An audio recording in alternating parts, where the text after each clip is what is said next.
We're just normal men. What do you mean, normal men? We're just innocent men. It's time for Side Scrollers with me, Stuttering Craig. I did. Oh, whoa! Right on the tip. Just on the tip. And Blab. Co-hosted by our friends from around the internet. There is a portion of Norway where it is legally required to carry a firearm at all times. If you're just a normal man looking for common sense in this crazy-ass world, you've come to the right place. And now, broadcasting from our homes from around the internet, it's time for Side Scrollers. Okay, you ready? Open wide! Welcome on out to Side Scrollers on YouTube.com and Rumble.com and SideScrollersPodcast.com. Hello, everybody. Happy Thursday to ya. Hi, I'm Stuttering Craig. Good God. We thought it was going to be a slow day today. We did. We said, hey, not a whole lot going on. It's a light day. But alas, we were incorrect. Because as we know, Ubisoft is the worst company in the world. Hello, Blabs. Great to see you. Hi. How's it going? Oh, it's going good. Yeah? Mm-hmm. Why don't you tell everybody what you were watching earlier? Or why it's like you know, you and Kangmin were just talking behind the scenes before we got started, and I felt like it. No, hold on. I'm talking here. What did Trump say the other day when he goes, I'm talking? Excuse me, I'm talking. You're watching something about incest? What's going on? Listen, I don't think incest is wincest, all right, chat? But I'm watching this new show. It's called Alia Sometimes Hides Her Feelings in Russian. It's out every Wednesday on Crunchyroll. And originally the plot was super duper cute. And I blame Ivan for this because Ivan was like, you need to watch this. This is super duper cute. But then by like episode 2 or 3, the sister comes in. And I'm not gonna lie, she's a bit loco. So yeah. I'm watching that show and I was filling Kangmin in on it. Yeah, she likes to have feet images and stuff. That's not the only anime I'm watching though, guys. I'm watching like 4 animes right now. I'm a nerd. Dweeb. Weeb. Whatever. Yeah. How many are you watching, Craig? You got anything else there, Blabs? Anything else you want to talk about? You know, I was playing PlayStation 1 last night, so that's really fun too. All right, excellent. Good stuff. Yay. It's Thursday. I know, thank God. We are past the midweek hump, on our way down, going to Friday, just crashing and burning into the weekend. Here we are. Joining us today, crashing and burning with us, the illustrious Kangmin Lee. Great to see you. Hello, thank you. I wasn't aware that Blabs was into that kind of content, but you know, I mean, listen, you guys both know Ivan. Take it up with Ivan. Yeah. He was the one who was like, watch this show. It's so wholesome. And then by episode 3, we're like, never mind. This chick's insane. as like a very virtuous, honorable Christian man, I don't indulge in such degenerate content, but I do like myself some anime, just the more wholesome ones and the more that focus on the plot, you know, the ones that focus on that have a good story, good characters. But yeah, I'm sure Blab is watching the one about the Russian sister or whatever for the plot. But yeah, it's great to be here, guys. Thanks for having me. Glad you're here. I am watching wholesome anime too, though. Just saying. A dick. No dicks in those, though. Oh, okay. Oh, my bad. Sorry. Wholesome, I said. Yeah. Okay, that's good. Well, then we just go the other way. We just go to Vote this. for me is a vote for boobs. There we go. Yeah, a little bit. Yeah. Well, we're glad you're here, buddy. We got a lot to talk about. You were at a movie premiere. We're going to get to in just a little bit. Very exciting. Yes, what's sir. it like to go to a movie premiere? It's funny because it's like the only movie premieres I've been to are the Daily Wire movies, and so this is my 3rd premiere I was invited to. The previous 2 I was invited to, I actually worked on the films. I worked on Terror on the Prairie, doing like behind the scenes social media content for the movie to generate hype for it, because it was Gina's first movie after being fired from Disney. So there's a lot of anticipation around it. But the second one was Lady Baller. So I had one line in Lady Ballers. And so I was invited, obviously, to the premiere. And then this one was, Am I a Racist? So I was invited just as an influencer, as someone who, talks about conservatism online, along with a lot of pop culture and entertainment. And so I went, and it was good. It was good. Typically, you go, you have the red carpet, but this time they had a black carpet. Not sure if that's symbolic in any way, because it's no white carpet, and just it's very odd. Got to be inclusive. Want to get all the colors in on the carpet, but yeah, we had the black carpet. Just go through the black carpet, and then you just hang out with people and you watch the movie, and then you go to the after party and meet all the people who worked on the film and everyone involved. And it was great. It was a good time. Well, we're definitely going to get to your review in just a little bit because I'm anxious because this.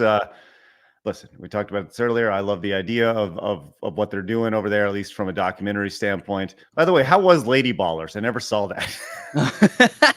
I would say it's not bad. It's kind of like generic, like boomer slop when it comes to and I say this as someone who worked on the film and I was part of the film.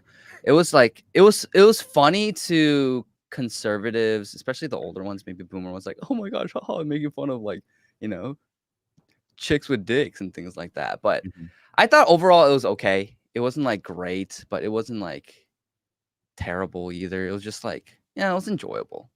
It was an IGN 7. That's what it was. An IGN 7 out of 10. There we go. Well, we're gonna get your review on Am I Racist? Here in just a little bit. But first, I'd like to remind everybody we are live once again over at Rumble every single day. Make sure you guys follow us over there, rumble.com/sidescrollers. Could have found out that Kangmin was going to be on the show simply by following us over at x.com/sidescrollerpod. We also have an Instagram account, don't we, Blabs?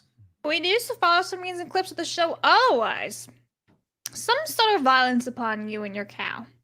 And your cow. Okay. In Power World. Not many people own cows, Blabs. Just throwing it out there. We also have a Kick account, and you can listen to the show over on Apple Podcast and Spotify. But of course, the place we want you to go. First and foremost, if you enjoy the show at any time, we provide any value, head over to sidescrollerspodcast.com and consider becoming a supporter over there. As we announced this earlier this week, coming up on Monday, we're going to have the amazing Golden Age documentary, the documentary about GoldenEye 007 on the N64. The development of that is going to be available to our members over there. So please head over there, become a supporter over at sidescrollerspodcast.com as we do our best to provide value outside of YouTube. But speaking of YouTube, if you are new, make sure you hit the subscribe button. Join the 95,300 just normal men looking for common sense in the video game and entertainment space. And let's do our best to get to 1,000 likes today. So if you're tuning in, scroll your little mouse over to that thumbs up, or just bring your little thumb over to the other thumb and hit the thumbs up button. It helps with discovery and all that stuff here on YouTube. And Blabs does that when you do it, which is great. So, yeah, we got a lot of great things going on, including, look at this right off the bat. Holy moly. Norm Alman came in with the $50 super chat. Says, the only anime I'm watching right now is Side Scrollers. I only watch for the plot, I swear. That's right. Hey, Norm, thank you so much. That is incredibly nice. Let's get you on the wall, my friend. That's a great way to start the show. And I love your little avatar. It's hilarious and fun. Norm, you're just going to put you up at Norm. Oh my God, his avatar, I've just noticed. It's funny. It's so funny. That's good stuff. Norm, thank you very much. Look at that. We're going to go green today. Let's get him on the wall. Thank you very much. Also, Denny came in. Blab's going to read off Denny's. All right, Denny for town says, usually when there's news about the big three, it's like Sony releases failing woke game, Microsoft layoffs around 23, and Nintendo, hey, the Switch 2 is going to be backwards compatible. That's kind of cool. Yeah. Yeah. Hey. You're not wrong. Nintendo's king, baby. I'll quote me on that. Nintendo is king. You Nintendo shill. Would you want me to go out and buy a PlayStation 5 Pro for $700 plus another $80? Your money. I don't care what you do. No, I'm not going to do that. It's ridiculous. Kangmin, did you see that announcement with the PlayStation 5 Pro? Yeah, I did. It's overpriced and unnecessary. It's like I already have a PS5 and I'm like, I'm good with mine. According to industry shill Jeff Keighley, it's right on target. It's perfect. It's the perfect price. CG Hero says with the 5 says, here's some money for admitting it was initially a slow news day, but glad you remembered that Ubisoft is a dumpster fire that keeps on giving. That's right, CG. Thank you. We will gladly accept your $5 as penance for letting you know that Ubisoft is in fact a giant dumpster fire, because we have more from Ubisoft today. They just straight up don't like men or really like non-binary people. It's really weird. We're going to be talking about that today. We got the craziest viral drink I think I've ever seen, Blabs. I actually haven't seen this. I've good. not clicked. Hold on to it. It's good. Lollipop Chainsaw, the I would say, it's a cult classic, I would say. Maybe a cult game, maybe not a classic, is getting a re-release today, and IGN says, we're not going to be talking about that because it has boobs in it. No. I guess. And Sony has totally vanished Concord from their library, and we got some nice little conversation about that. Blabs is very, very interested in sharing her thoughts on digital versus physical games and stuff. But yeah, great stuff. Way to start the show. Let's hit the thumbs up button and let's get rolling today. Blaz, please fill us in on today in video game history. All right, this one I had fun with. September 12th, we have Cooking Mama releasing back on the Nintendo DS back in 2006, and I actually remember this game. This game was everywhere. And then, guys, everyone wake up because Lego Star Wars 2, the original trilogy, is now 18 years old today, releasing back also in 2006. And then we have Shadow of the Tomb Raider releasing back in 2018, which is now 6 years old. Yay! Wow. We're old, or at least I'm old. I played Cooking Mama when I was younger, but then Dude, I own Lego. hilarious. Yeah, I own Lego Star Wars, and I played that every week. Growing up, my mom only let me and my brother play video games for 1 hour each Saturday. And so we just after Korean school, we would run down to the basement and we would play Lego Star Wars on the PS2. Dude, for 1 hour. that game slaps. It was so good. Have you tried the new Lego Star Wars video game that came out in what was it, 2022? I think it was. No, it's I not haven't. that great. So much expectation. Just Yeah, Star Wars days. Star Wars games these days. Star Wars Outlaws. It looks fantastic. It's great. It's the greatest thing ever, right? Because you have a female protagonist. But when it comes to Star Wars games, it's just in the 2000s, it was gas. It was so good. Yeah, Star Wars Battlefront. Oh my gosh, Battlefront 2. It was so good. Listen, Battlefront 2. Oh my gosh. Worst launch ever. The 2017 one, but still fun to play now. Everyone shut up. What? What did I miss today, Craig? Go on. Everything. What do you mean? I got Lego Star Wars today. No, you did. You missed everything. Everything, as pointed out. You can on only X. pick 3 slots, and I want a Cooking Mama. That's important. This is groundbreaking, guys. Is it more important, as T.O. Massey pointed out over on X, is it more important than Pokemon Yellow? That's crazy. You missed Is that? it more important than Counter-Strike? Oh my. Is it Lego more Star important Wars? with the launch of Steam, Pokemon Heart Gold, Soul Silver, Okay. Adventure Steve, I should have Island? grabbed, but I didn't see it on the list, so whoopsies. Yeah, it's not on the list, guys, so whoopsie daisies. Wow. I can't believe you missed that Pokemon Yellow. That was Yeah, but listen, literally every time I do the world-changing. Pokemon games, everyone's like, oh, you missed this other thing, blah, blah, blah, blah, blah. So the one time I actually do omit it for Cooking Mama and Lego Star Wars, it's on my head. Leave Cooking Mama alone. And by the way, I'm literally wearing a Garfield Loves Lasagna t-shirt, so I guess I am cooking.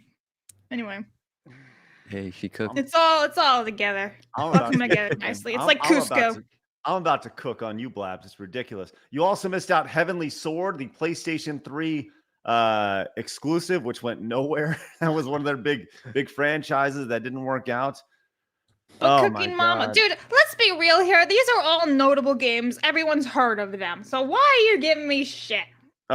Because here's why, Blabs. You left off Pokemon and I Steam. told you. Oh my god, I just know winning. Steam. You know what? You men are so hard to please. Ugh. Unreal. Just You Yeah, want to let's share cancel something, her. Craig? I do. Yes. From the bottom of my heart. Mhm. Shut up, bitch! Oh, yeah. Craig is a. Oh, I'm just kidding, Blabs. Oh my god. All right. Good Lord. Hey, guess what? It is National Video Game Day, though. So there's a lot going on. Congratulations. Bet you guys didn't know that. Thanks to Games Radar for this with the video games. Blabs, do you know who this is? This dragon here that is purple and starts with an S? Spyro the dragon. That's right, Blabs. Spyro. That's good. Good for you. All right. Way to go. Good. It's good. I was gonna be like Figment Dragon. In the world of purple dragons, I do claim Figment as a better dragon than Spyro. Just throwing it out there. Yeah. All right. Good Lord. Okay, we do see every super chat, every direct donation, every Rumble rant. We will get to every single one of them because we know we cannot do this show without your support. Just hang tight as we'll get to them along the way. But first, before we get into hard news, Kangmin, you said you were doing a little bit of traveling and you were out. You went to a movie premiere. You saw Am I Racist? This movie has been a very viral movie. It has 5 million views over on the trailer has 5 million views over on YouTube and many millions more over on X. This is a Daily Wire movie that is on the heels of the original one, which was, what was the first one called? What is a Woman? What is a Woman? Yes. Yeah. And so you saw this movie. This has Matt Walsh in it, except he plays fake Matt Walsh as kind of soy boy Matt Walsh. So give us kind of, I don't know, a quick, you know what? Do we have our 2-minute review thing? Hold on. Do we still have it? I think we do. Yeah, we do. Check it out. Time for a 2-minute review. How about you give us 2 quick minutes on it? All right. I thought it was fantastic. I came in not expecting much. I thought, again, it would be kind of like Boomer Slop-ish, but it was fantastic. It was so good. Matt Walsh's humor, he uses humor to expose the insanity of these people, and especially the grift, because they charge thousands upon thousands, tens of thousands of dollars for their workshops, for their trainings, for their interviews.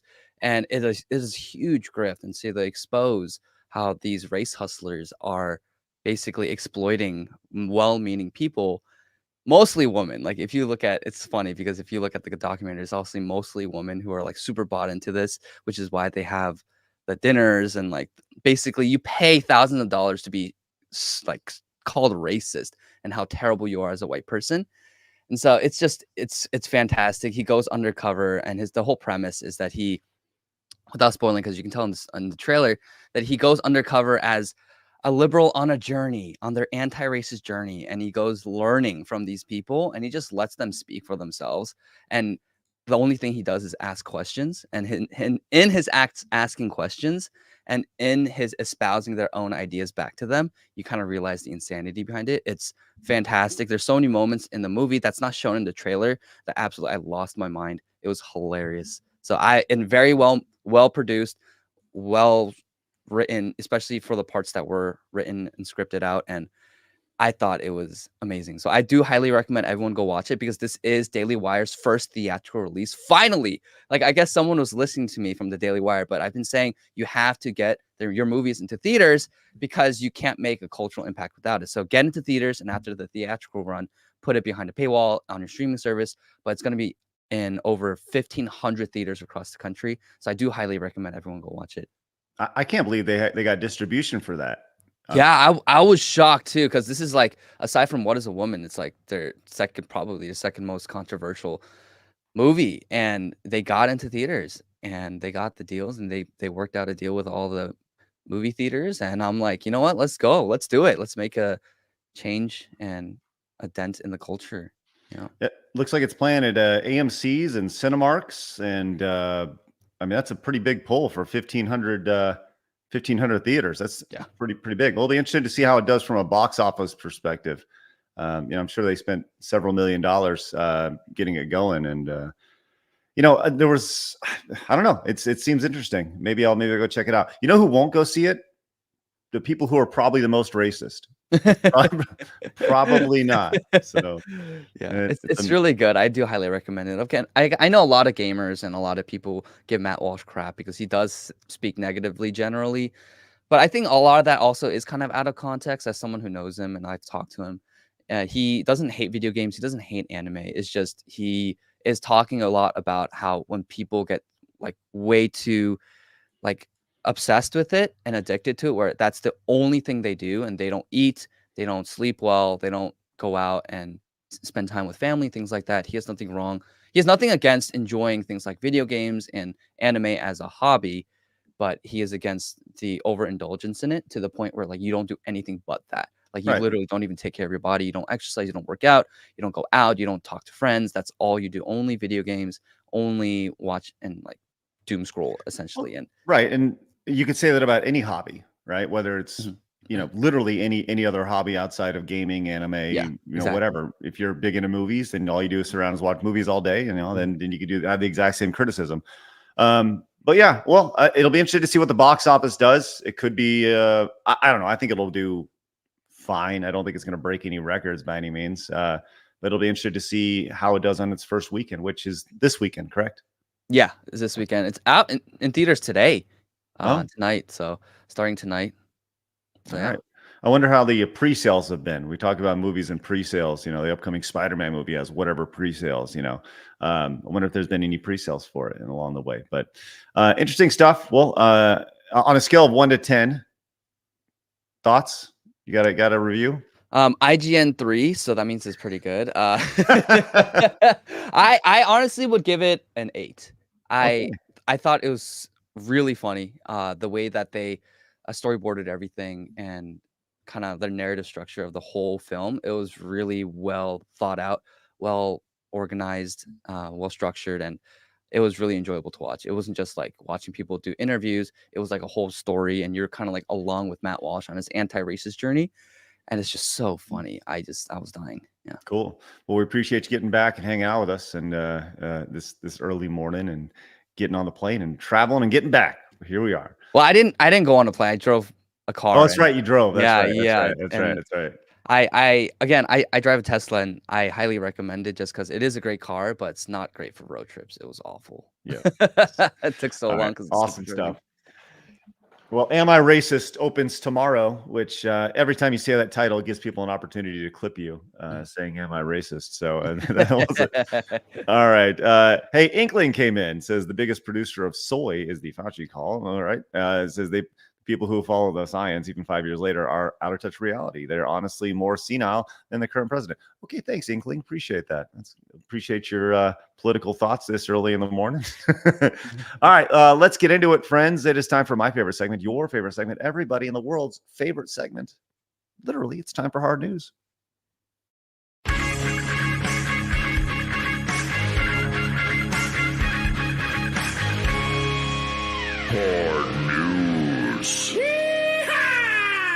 All right. So we've talked about this quite at length. We were talking about movies a second ago. So let's get into some movie fun time here in the video game world.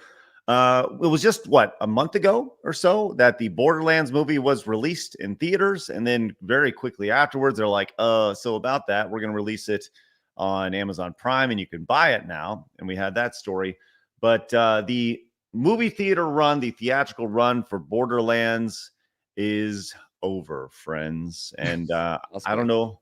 Yes, it happened. It was very quick. It was very, very quick. Blabs, did you see the total amount of revenue that Borderlands made? No, okay. I'm curious to know the numbers. Kangmin, did you see the total money generated from Borderlands yet? I haven't. I'm actually very interested to see what they got after their whole theatrical run. Okay, chat. Also, let's see if you guys know as well. By the way, let's play the Price is Right game. Closest without going over is going to be the winner.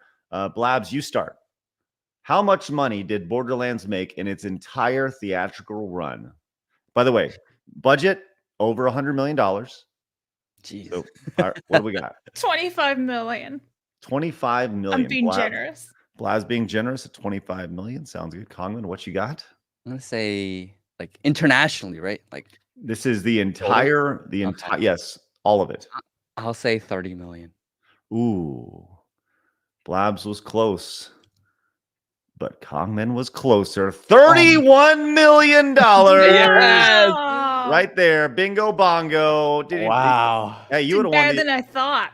You would have won the Showcase Showdown by getting that close. That was pretty good. $31 million on a $100 million budget. It obviously was not reviewed very well. So Borderlands' last day of cinemas was September 5th, and as of that date, it made a paltry $31 million at a worldwide box office, with 15.4 million in the U.S. and 15.4 million internationally. So it got rejected domestically. Oh my gosh, no one watched this slot. No one watched this thing. Yeah. Okay. Here's a bigger question, and this is legit. Will Am I Racist make more money than Borderlands in the theater? I think it will. I honestly think Really? I actually do. I do think it'll hit over 30 million, because it's like, I feel like because it's in theaters, there's going to be a lot of people watching it, and it's kind of like the effect of, for example, the last Puss in Boots, The Last Wish, that came out 2 years ago, was an incredible animated film. I think one of the best that came out since, like, I don't know, Prince of Egypt, in my opinion, by DreamWorks. It was incredible, but it came out during the same time as Avatar 2. So there wasn't a lot of advertising. There wasn't a lot of hype around it. But because that movie was so good, the box office numbers increased actually as the weeks went on, because of the word of mouth. And I think because of the word of mouth of this film, Am I Racist, I believe that it'll pretty be steady. It could actually have the potential to increase every week, in my opinion. But I don't know. We'll just see, because it is such a controversial movie. And it's the first time we're having like a conservative film, a right-leaning documentary in theaters. But I do think it'll do more, at least definitely more than 15 million, in my opinion. And I think it could do more than Borderlands. You know, I think it'll break its budget. Am I a racist? I don't know what its budget is, but whatever it is, I'm sure it'll surpass it. I'm not surprised. I wouldn't be surprised. Yeah, if it's like only around like 1 million or 2 million. Yeah. Oh wow. Well, then it'll definitely break that. That's what because I know nothing about this movie, to be honest. So yeah, I would. And since Borderlands was such a huge flop, I'm just going to be very respectful and say I'm sure that they will pass their original budget.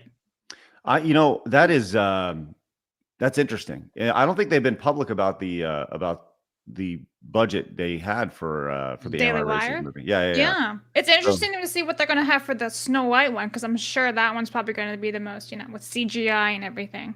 I think. Well, chat, which will make more money? Will Borderlands make more money, or will Am I Racist make more money over the lifetime of the theatrical run? And so once again, let's just go domestic, because I don't think Am I Racist is going to see an international release. Probably not. It's a very American. So will Am I Racist make more than $15.4 million in its theatrical run in the United States? So we will see. We will see. Denny came in with the 50. Good Lord, wow. $50 super chat. Says you should show Matt Walsh photobombing an interview with Chuck Schumer at the DNC, dressed in his woke specialist disguise. I did see pictures of that. They look pretty funny online. Thank you, Denny. Appreciate that. The most amazing thing about that, about the his woke specialist costume, that is very clearly him. Like it's like Superman putting his glasses on. Oh, I don't. What do you understand? It's just Matt Walsh with a wig. I mean, that's it. Yes, it's the equivalent of me like putting on a mustache and being like, "Yeah, it's me." Maybe don't do that, Craig. Oh, maybe I should make my mustache a little bigger. Yeah, that's a little. That's a little too on the nose. Oh no. Oh, the internet's gonna love that one. Oh, that's funny shit. Oh, shit. Labs, do you have a Sharpie head that you can put on your I do, but I got a silver one, so yeah. Hang on. Oh, that's funny as shit. Yeah, I got a thick one. There you go. Aww. I got a silver one. Hey, Denny, thank you very much. Appreciate that. Look at that. Let's go. Oh, chat, if someone could please go ahead and clip that and just post that all over social media. Thank you. Yeah. Maybe with the caption of 9. Am I racist? Yes, sir. That's hilarious. Denny, thank you so much for leading to that horrible moment. I was like, no. God damn it, I want a new name. Came in with the 10, says, I don't buy it.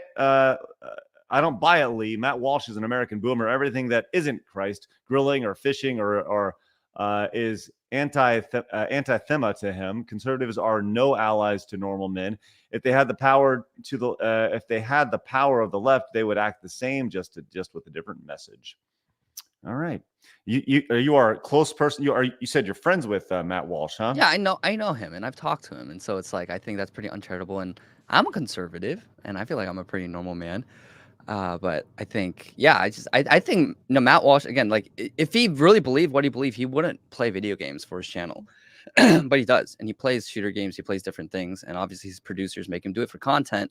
But if he really believed that it's like you should not play video games, and he wrote an article like 15 years ago, maybe, about like how you shouldn't play shooter games. And I get that. It's like, oh, you wrote this article, but 15 years ago, I mean, come on, he was still in like high school or like in college or something. Like he was young. And even for me, like what I believe about certain issues is very different even 2 years ago, because I've changed my mind and I've grown as I've learned more things. And so I think he's a good guy. I think he's a good guy. And especially even if you don't agree with him 100%, and I don't agree with him 100%, he's a good person to, I guess, partner with to tackle the culture and I guess win against the wokies and all the weirdos. Well, there's a lot of weirdos in the video game world for sure. And I do feel like that's one massive like misstep that company in particular is missing out on is the gaming space. They just totally 100%. disregard it. Yeah, I've talked to Jeremy about this too. Like you're missing a huge audience by not really tapping into the video game space as much. And Brett Cooper sometimes dabbles with it because she's really more pop culture. But I've like talked to Jeremy about how like you need to, really tap into like the video game space and even like the anime space, East Asian entertainment. Well, I'm waiting for the Daily Wire anime coming soon, which will be good. Oh my god, it's gonna be like that. Was it Tomb Raider anime that came out on Netflix? Oh, on Netflix, yeah. Right. Oh my gosh. All right, I'll tell you what. Let me tell you what's not normal, man.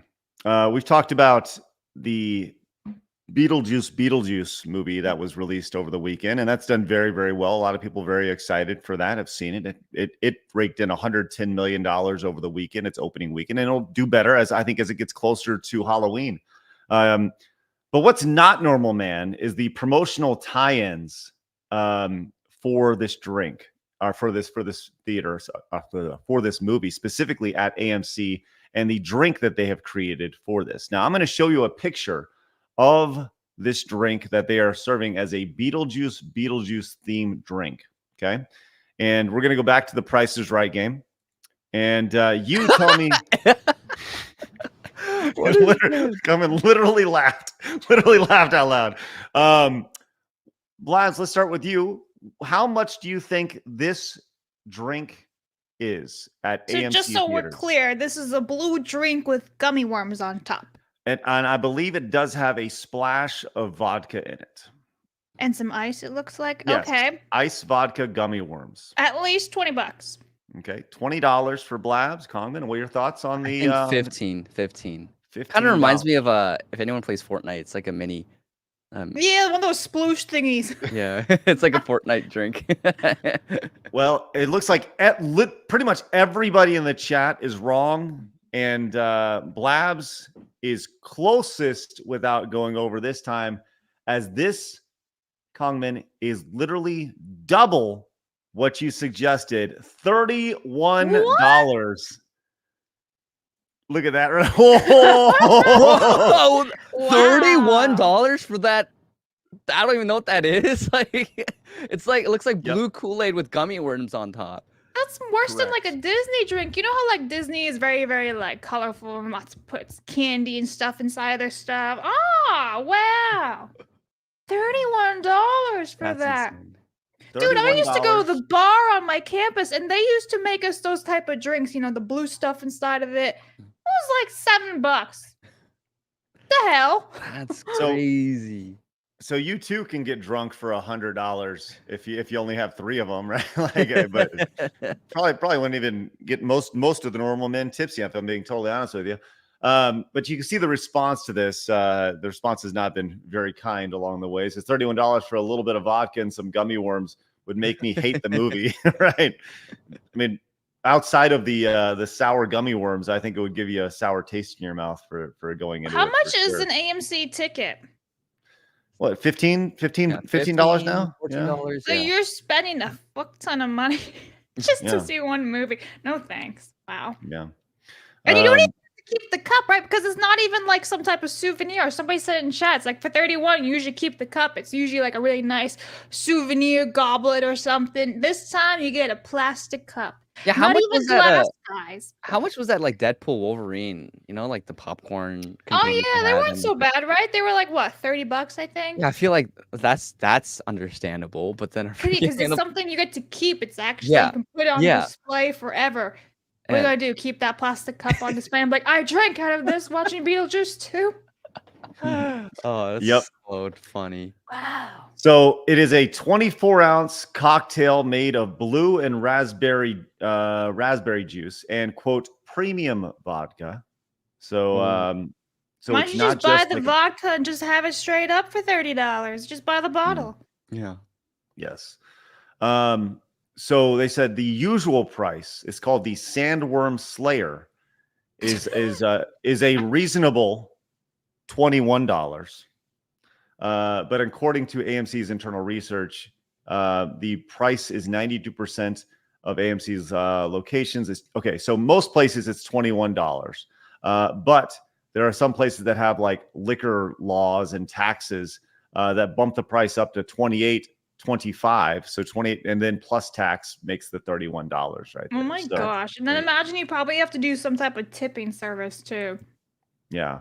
But even if it's $21, that's still a lot. It is, especially because it's a glass. It's not even like a pitcher, right? Yeah. Wow. This is very much like this is how it's advertised on there right there. So that's how it's advertised. Which you look at it and you're like, oh, okay, fun. You know, that's I guess it looks kind of fun. And this is what you get. That is so disappointing. And it's like, look, Mom, we have, like the movie at home. The movie at home. Like that's the meme. Wow. It's that nailed it TV show where they try to make the cakes. That one cake looks beautiful and then they give it to a home chef and it looks horrendous. So, anyways, how much are you willing to pay for gummy worms in your vodka drink? $12? Oh, I never put gummies in my alcohol anymore. Have you ever had rum-soaked gummies? No. I made them so potent that they like completely knocked me out when I was in college. Like rum gummies, do not mess with them. I had them soaking for days. They were just absorbing the rum for days. Yeah, never again. I'm never doing that again. This is why social media exists, because if it was around, like Blabs, when you were in college, if you had a camera around, I would love for that footage to be just roaming around the internet. Oh, there's on YouTube. one of the guys has like pictures of me absolutely like, woo, yeah. Completely man. drunk. we gotta see Blabs Definitely over not. Nope, never going. Never going. Blast Public turns social into media. like a Wookiee when she's drunk. No. That's right. Anyways, well, great. I'm glad. let's go ahead and move on. Hey, so we had this release, and we were going to lead with this story today because it is interesting and worth talking about. I think we talk about these games that have been released, these like mega woke games, Concord releasing, and people, oh, it's more than it being woke when it failed. Hey, it was more. The gameplay wasn't original, and it was $40, and blah blah blah. And it's a hero shooter. Right, we get it. We all understand that. But the point is that these games failed and that there is an element of like this woke DEI element to it, to where why people just don't have any interest in playing the game. With that said, we saw a very interesting release, a re-release or a remaster of a game that was originally released in 2012, which was a very 2012 game for the Xbox 360 and the PlayStation 3 back in the day, a game called Lollipop Chainsaw. Now, Blabs, let me just kind of give you a brief rundown because you're not familiar with this game, are you at all? Not a whole lot. Okay, so I have like a quick 30 seconds of what Lollipop Chainsaw is to kind of give you a brief rundown of it. So let's go check it out. Here is Lollipop Chainsaw. Yuya, where are we going? I need to find Morikawa-sensei. He'll know what to do. Who's that? Morikawa-sensei. He's my sensei. A sensei? Like a teacher? I didn't know you spoke Japanese, Nick. Well, Osekoi, watashi mo, Niiko no Nachinatu. I can't speak Japanese, Juliet. I just know that one word. Aw, your simple innocence is one of the most attractive things about you. So, you know, you kind of got this like, you know, girl in scantily clad cheerleader outfit going around with literally a chainsaw. She actually has a sawed off guy's head on the back of her, right? Like, That's casual. it's really over the top. And then you have bonus costumes like this, the seashell costume. Oh, wow. Wow, I'm surprised we can actually show that. Let's go! She's wearing nothing. So there you go. Wow. yeah, there you go. Wait, so this is the game IGN refused to rate? Is that what you're saying? Yeah, we're gonna get to that in just a second. Okay. So, so this game designer of Lollipop Chainsaw, Yoshimi Yasuda, came out and they actually were able to re-release Lollipop Chainsaw completely uncensored. And this is one of those things that you see, you know, these companies, even it's like 10 years difference. This is only 12 years ago, 2012, and they want to go back and they want to censor the games. Well, he had this post. Says, we have finally been able to re-release Lollipop Chainsaw Repop uncensored. I am proud that we've been able to revive Lollipop Chainsaw, a cult game that has been lying dormant due to copyright issues, as a modern action game. The core content of Repop is an original mode that faithfully recreates the original version scenario, script, gore expressions, cutscene direction, character design, motion, comic style, character introduction, images, costumes, achievements, etc. On the other hand, for those game users who are not so keen on gore, we have also prepared the Repop mode, which expresses damage effects and a pop art style. So we hope that you give Lollipop Chainsaw Repop a try. So it also has like a fun little, you know, pop feel as opposed to the over-the-top gore that the original game had. So it's seeing a re-release, and what's interesting about this, if you recall, you go back to Concord, and that game, you know, the game is obviously no longer on the shelves anymore, as well for most people. It's on your shelf though. I'm sorry. Oh, too. What a flex. I know. If I have an opportunity, I absolutely will show it off. By the way, I would just like, speaking of Concord, just as a quick side note, I would like to give shout outs to the 2 people who are actively playing Concord right now, or at least have the servers up. How? Well, no, there are no servers. I think they're just sitting in the main menu. Just way to keep the dream alive, guys. They're probably just sitting in the lobby because it's like, how the heck can you queue up to a game? Yeah, they're just there shooting when sitting in the main people. You know, way to keep the dream alive, guys. But also, I want to know like how accurate Steam charts is, because that's what I've always been wondering. Like, can you opt out of showing that you're playing a specific game and things like that? Like, where are they? How do they get their numbers? I don't know. But one number that we do want to look into, and they probably tap into the Steam API. That's probably how it works. But 697 was the all-time peak of players when it comes to Concord. Lollipop Chainsaw has been out for roughly, I don't know, 12 hours right now. And it has already broken the Concord peak of 697 up to 801. So there's actually almost as many players playing right now than there was at an all-time peak of Concord. So, you know, I'm not saying this game's like a mega hit or anything like that, but it's a re-release of a game that people were kind of interested in from back in the day. And it is truly the exact opposite of what you see with a game like Concord. So there you go. Kind of interesting stuff. What's also interesting about this is apparently IGN said they're not going to review the re-release repop of Lollipop Chainsaw, as this is from Learning the Law over on X. He said IGN is unwilling to review Lollipop Chainsaw Repop because and this is obviously an assumption, probably because it might trigger some of the they-them staff. Instead, they published an article announcing the launch, but reminded the audience they gave it a 5 out of 10, which is unfair. How are they still in business? So as you see down here, talks about how Repop is a definitive version of the game, which leaves the story unchanged with the focus on quality of life improvements and additional gameplay content. The game picked up a cult following, but our 5 out of 10 review, they said Lollipop Chainsaw doesn't even attempt to differentiate itself from the genre. And most of what it does try new in the realm of its characters and writing ultimately ends up taking away from the incredible on-paper action game. So there's actually a larger question here. When you see a remake or a remaster of a game, IGN is saying, well, we've already reviewed it once 12 years ago. Why do we need to redo it again? Do you think that's the right take, Kangmin?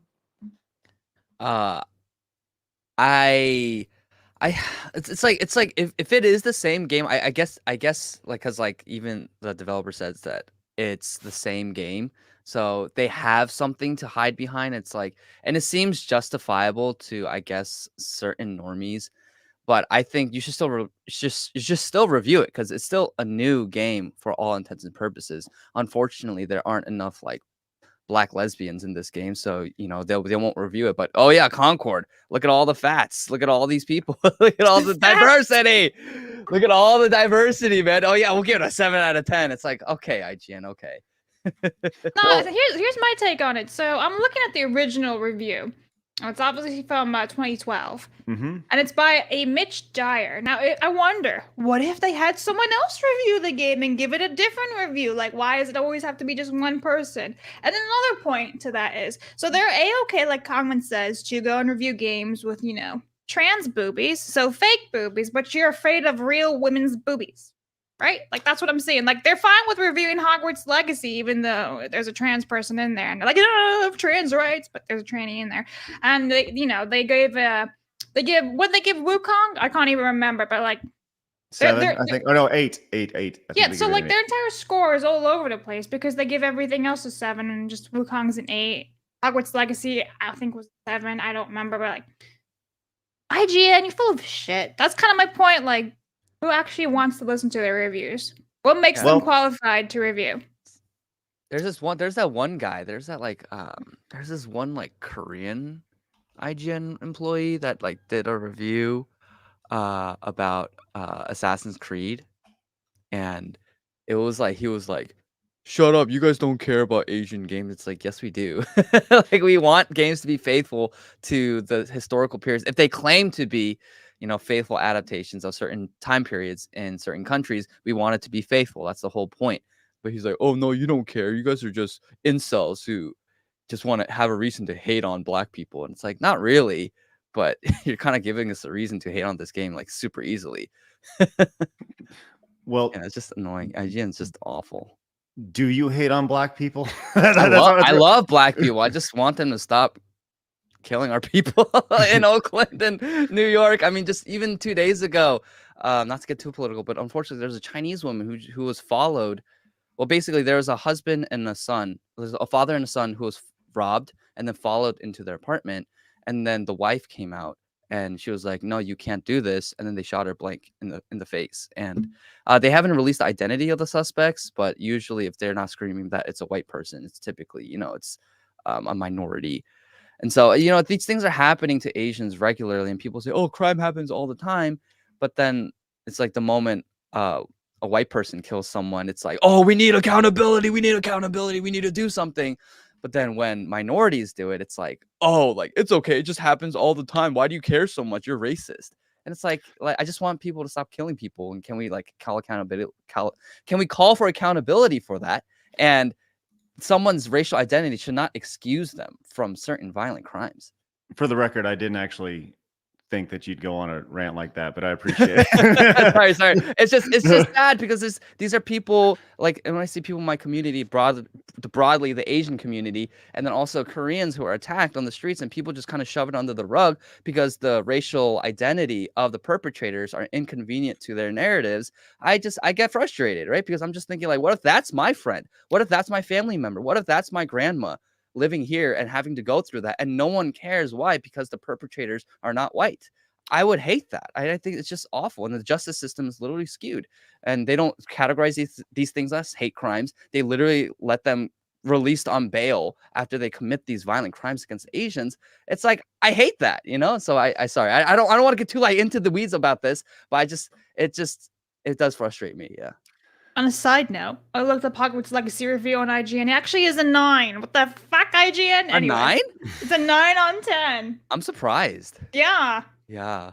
Well, trans rights are humans' rights, but here's a 9. let me bring it back to Lollipop Chainsaw Repop, right? So the idea, if you go back to what they said they talked about how the focus was on quality of life improvements and additional gameplay content, right? Which I think, to me, with a remaster, like if that's your idea of, well, we don't need to review it anymore, that I think those ideas by themselves, just quality of life improvements and additional gameplay content, is definitely worth a review. Yeah. You may say, well, why review any remasters? Well, the answer is because they do review remasters, like The Last of Us Remastered, which they gave a 10. Oh, and Persona 3 Reload, which they gave a 9. Oh, and also, while we're at it, Final Fantasy VII Rebirth, which they gave a 9. So there's obviously reason to do remasters and remakes of games, especially when it comes to this. So there is precedent there, and you wonder if there's a larger narrative at play, just because this game is different than these other ones. You know, the idea of you got a girl with a chainsaw and a cheerleading outfit and seashell bikini going crazy on people. So it's just, it's, as they say, not a good look, IGN. Not a good look. It's If they're completely afraid of the female ideologically. gaze. Yeah, and it's completely ideologically driven. And these people are so hypocritical because they cheer on the OnlyFans models and all that stuff, and all these girls prostituting their bodies on the internet because it's woman empowerment. But then if a male developer creates a game which celebrates female beauty, oh no, that's for incels. That's awful. And it's like, oh, God forbid we appreciate female beauty in video games again. Where they're, oh, it's not realistic. It's like, are you kidding me? Like, there are tons of beautiful women in real life.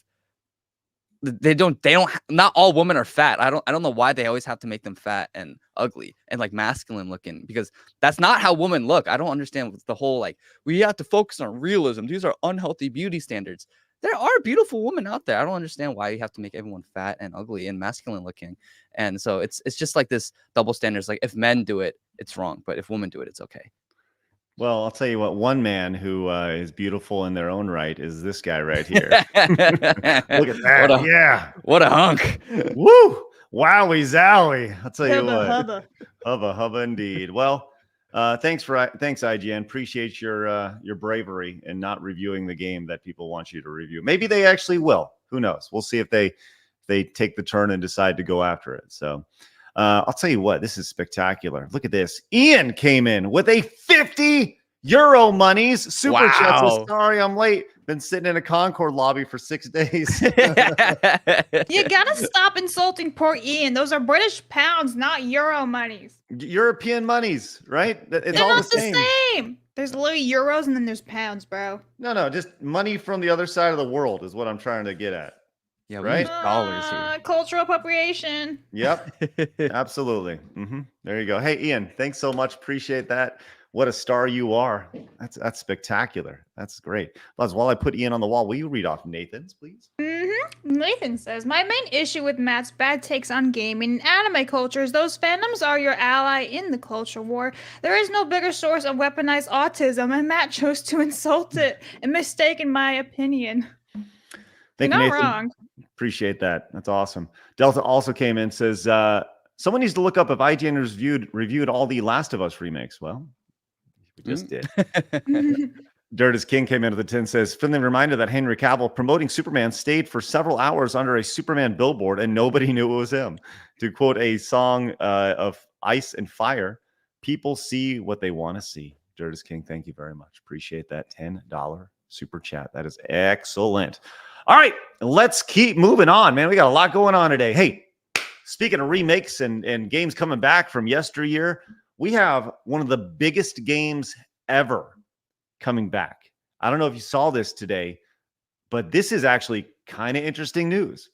Flappy Bird is returning to app stores. What? Yes.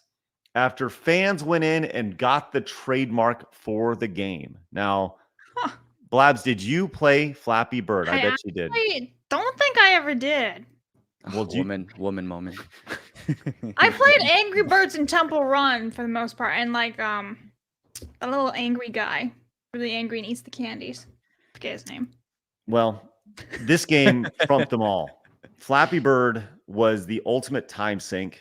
It was developed by one guy. His name is Dong, which is great. Wait, what? His name is Dong Nguyen.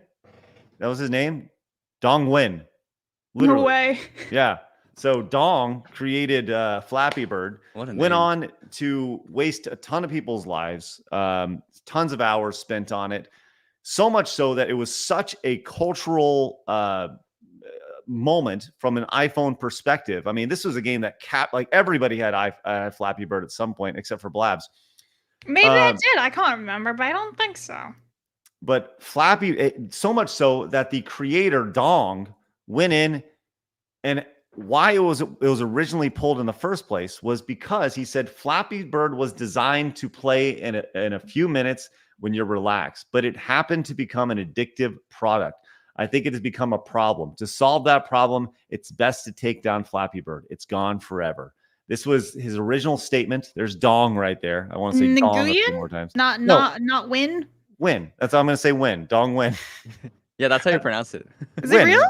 Yeah, it's a Vietnamese last name. Why don't you learn to speak Vietnamese there, Blabs, like me? Oh, shut up. You're learning British pounds. Stop the Asian hate. Ridiculous. What's going on here? Crazy. Unreal. Oops.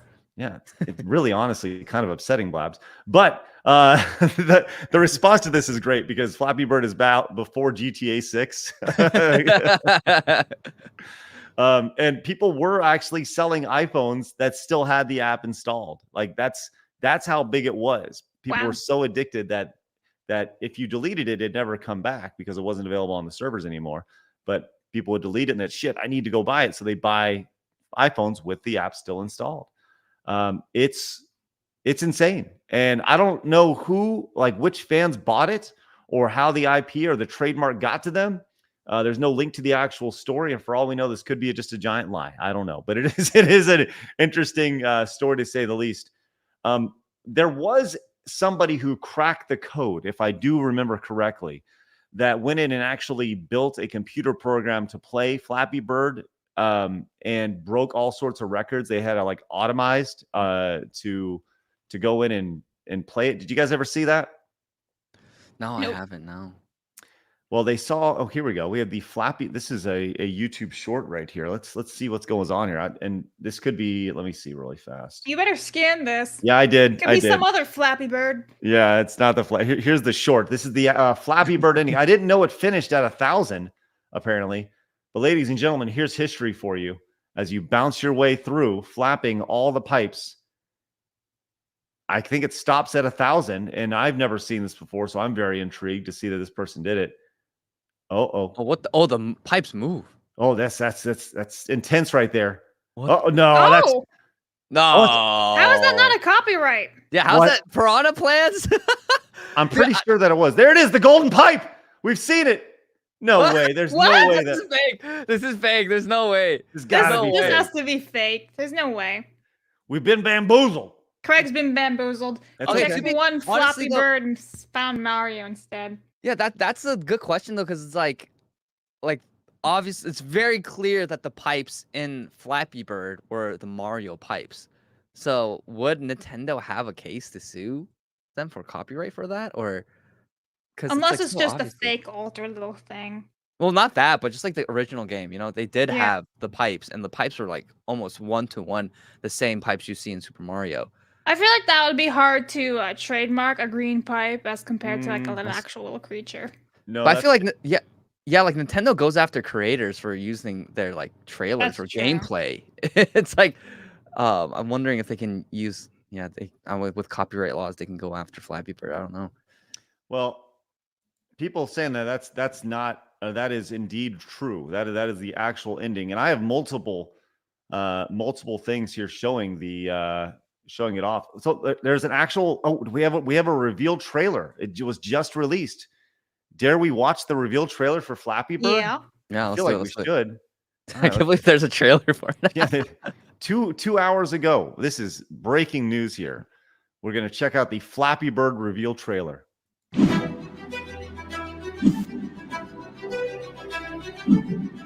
The latest gaming sensation, Flappy Bird. Flappy Bird. Why is it so hard? Downloaded more than 50 million times. It is the was so number one creepy. app in What's that? Why is it so hard? Yo, what was he doing? Don't make it Wait, weird, what's he Blabs. doing, bro? But he said it in a weird, it's so weird. Hey, Kangmin got it too. Only Craig was like, "This is fine." Yeah, he's like, oh, this is normal. Yeah. He gets this all the time.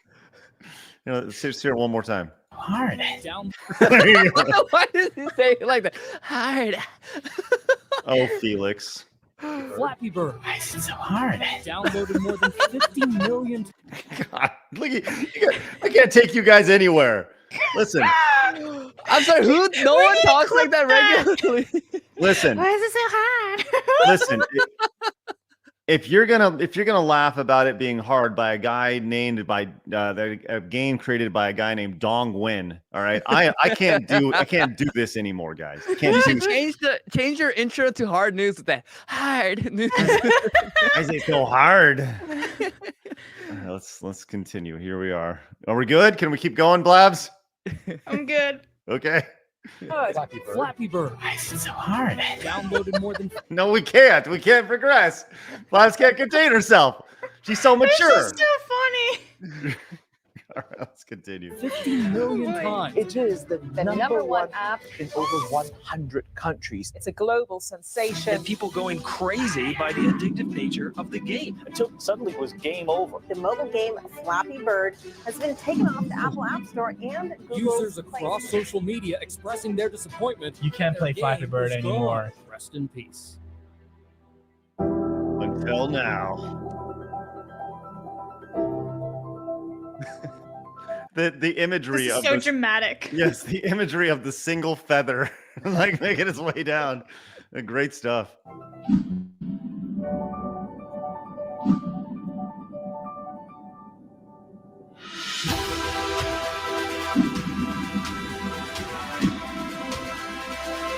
They found a way to monetize it with cosmetics. There it is. Let's go. Yay, new skins. Woohoo. Unlock the Flappy Bird Battle Pass. Right. The season pass. Oh no. Oh God, there we are.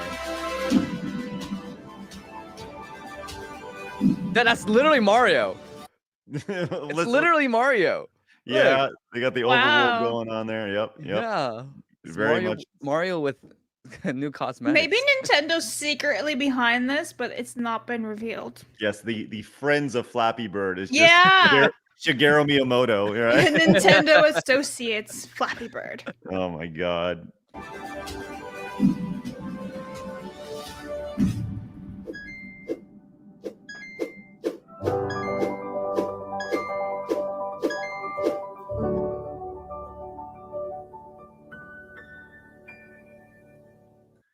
It's a good trailer. I gotta be honest, like the idea of the cosmetics around the pipes and the cosmetics of the characters and stuff like that. I mean, and this whole idea of like tapping, this kind of mechanic that is so popular in today's games. I'll tell you, one guy who's gonna be all in this game. It's gonna be Darkside Phil. He's gonna love this Gonna game. lose all his money to angry Flappy Bird. Yeah, the Flappy Pass is pointed out in the chat, man. Flappy Pass is gonna be on fire. Microtransactions. I hate them. Now I'm like a predator. I'm like the predator, but I'm a prey. Whoa. I'm a prey to microtransactions because I play Fortnite. I get all the anime skins in the battle pass. So I get it. I get why it works. It's just it ruins video games. It just does. Man. Wow, look at this. On cue, Flappy Bird, their X handle has 1,337 followers right now. That's very elite of them. Do you know the elite speak, Blabs? Elite. Yeah, elite speak right there. That's Okay. so. Oh God, can't even do it. There we go. Maybe we should get the people on who are into this. who got behind it. Find the Flappy Bird people. Yeah. Okay. All right, down. Secretly Nintendo employees. That's what I'm saying. undercover. What if it's like actually Nintendo backing it all up, going, yeah, it's fine, guys. Just Well, here it is. Flappy Bird is returning to your phone. Let's see what they got. There's the people, extremely diverse. Wait, no, this is just people playing the game. That can't be the people who made this game because it was made by one guy a long time ago. Oh, we got new characters. That's good. Trixie and... Are there pronouns? No, I don't see any pronouns, Blast. Sorry to disappoint. And then, look at this. You think it's a game? Test your baller skills by shooting Flappy Bird through hoops. Oh, my gosh. That's the Fortnite battle bus. it's like they're copying everyone. This kind of sounds honestly a little bit soulless in comparison to what it once was with all these things. Well, it's right. The soul behind Flappy Bird is missing this time, Blabs. There you go. Yeah. Damn it, Nintendo! What have you done? You've lost your person. The soul behind just tapping the screen and getting the bird through hoops, right. pipes. Well, I'll tell you what. I'm curious if Dong is going to have any sort of cut from this. I hope he is. I hope they bought the IP and they rescued it. And I hope Dong gets a piece of the pie because if I recall, and I could be wrong, but I don't think I am. I think at one time, Flappy Bird was making $50,000 a day. Wow. I think that's what I remember hearing. So, anyways, will it make that again? I don't know, but it was quite insane to say the least. Yes, $50,000 a day, 90 million downloads, $50,000 a day. Crazy. Just from ads alone, huh? Because it was a free game. Yeah, that's insane. Man, that's crazy. That's a imagine if they charged $1 for it. That would have been like, I mean, just millions. Yes, in $50 sales. million. $50 million right there. All right, well, we'll see how well it does. Good on you, Flappy Bird. Hey, Clemson came in, says Kangmin is greater than Mazda. There we go. Look at that. Hey, thanks, Clemson. Appreciate that. It's good stuff. Who's It's a great question. I'm confused. Yeah, it's okay. You can be confused. Okay. Yeah. Javi says, I thought Craig was going to talk about Marvel. No, I'm not talking about Marvel versus Capcom, the collector's edition. No, I'm talking about Flappy Bird today, baby. Let's go. And there we go. We got Norm says, there were many gaming fads I saw come and go growing up. Flappy Bird was the worst. Thanks, Norm. Nah, for me, the biggest ones were Angry Bird and Temple Run. And then you could put Usain Bolt in Temple Run. You remember that? No, I don't remember that. You don't remember Temple Run? I think Kangmin's frozen. But you don't remember Temple Run? Seriously? Kangmin, are you okay? Are you alive? He's very disappointed with you. So sad. Just can we screen cap that, please? That's the no, he's back. No, there he is. He's back at it. You got you, buddy? Oh no. Roll back Kangmin. That's okay. We'll figure it out when he comes back. It's all right. All right, we'll move on. When he comes back, we'll bring him back into the story. But here's the next story. There he is. I don't know. Your internet is chugging like mine. So no, it's okay. We can hear you. We just can't see you very well. It's Minecraft Kangmin. That's right. Steve. Yeah. I'm Steve. All right. Okay, so let's move on to this next story, which, just another quick hit along the way, but it's fun. As we've talked about Concord at length on the channel. It's been a fun conversation, the absolute failure. And once again, going back to the two people who are currently active playing it on Steam, or at least in the menu system. But you can't do that on Sony anymore, on PlayStation, as they have straight up removed the game from people's accounts who bought Concord along the way, obviously with a refund. This is from Jordan Midler over on X, who has a blistering 5,758 followers, host of the video game podcast, like the Real Video Game Awards. It says, never seen this before. Sony has removed my copy of Concord from the account. It says, Concord, thank you for being a valued PlayStation customer. Live services for Concord went offline 6/9/24. The game is not playable. And as a result, we have removed this content from your account. I think that's wrong. I believe that the game went offline at a much later date. I thought it was the 6th. Oh, maybe that's Oh, this is backwards. This is Yes. European, so This is September Euro. 6th. Yeah. stupid Euro dates. Yes, okay. I don't understand what's going on with that, but this is the first time we've seen this where they've just straight up removed an item from someone's account. Blabs, what's your thoughts on this? I know you were talking about this. Well, I think it's very weird that they just remove it without even saying anything to you. Like, I thought they'd give you an option. Like, you can just stay on your account and you don't get a refund, or maybe you just do. But I don't know. I don't like the fact that they can just take whatever they want whenever they want. I find it very much like digital is just renting. And I know it's very hard to get physical things nowadays because even with the physical copy, you still need to update it or connect to the internet, or there's like a day one patch that involves like a million different updates and things. So I feel like it's a very shitty situation all around. There's no win here. But I don't like Sony just being able to take what they want whenever they want. It's a no for me, dog. No, consumer rights. Don't like it.